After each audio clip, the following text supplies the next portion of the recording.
Pulling up black windows when she go down. You must be crazy if you think that I'ma slow down. But wanna hear it talking shit, fuck the drama. Keep it coming, I'ma send you to your mom. मेटाबॉलिझमचा वजनाशी आणि व्यायामाशी कशा प्रकारे संबंध येतो? Metabolism हे दोन प्रकारे कार्य करते, एक अॅनाबॉलिझम आणि दुसरं कॅटाबॉलिझम. जसं तुम्हाला दिसतंय की अॅनाबॉलिझम या प्रक्रियेमध्ये आपण जे अन्न सेवन करतो त्यातून जे घटकद्रव्य तयार होतात ते एकत्र येतात आणि मोठे मॉलिक्यूल किंवा घटकद्रव्य बनून शरीरामध्ये ऊर्जेच्या स्वरूपामध्ये साठवले जातात. दुसरं कॅटाबॉलिझम. कॅटाबॉलिझम प्रक्रियेमध्ये जेव्हा आपल्याला शरीराच्या द्वारे कार्य करायचं असते किंवा आपल्या ऑर्गन्सला कार्य करायचं असते आणि त्यावेळेस लागणारी ऊर्जा ह्याच घटकद्रव्यांना छोट्या छोट्या स्वरूपामध्ये तोडून वापरली केली जाते.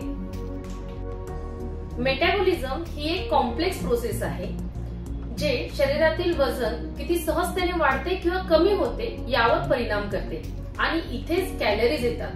कॅलरीज हे एक युनिट आहे जे विशिष्ट अन्न शरीराला किती ऊर्जा प्रोव्हाइड करते याला मेजर करते.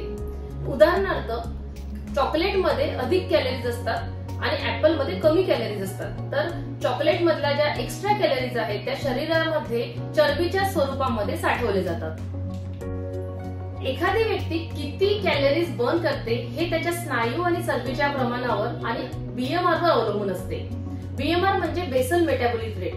व्यक्तीचे शरीर विश्रांती घेत असताना कॅलरीच्या स्वरूपात जी ऊर्जा बर्न होते त्याला मेजरमेंट हे बीएमआरच्या द्वारे केले जाते. एखाद्या व्यक्तीमध्ये स्नायूचे प्रमाण जास्त असेल आणि चरबीचे प्रमाण कमी असेल अशा व्यक्तीमध्ये बीएमआर जास्त असतो.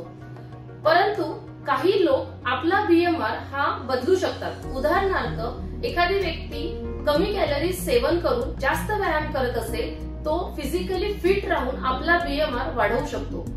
त्या उलट एखादी व्यक्ती जास्त कॅलरी सेवन करत असेल आणि कुठल्याही प्रकारची हालचाल न करता कॅलरीज बर्न करत नसेल तर त्या कॅलरीज चरबीच्या स्वरूपामध्ये शरीरात साठून वजन वाढायला सुरू होते आणि बीएमआर हळूहळू कमी होतो.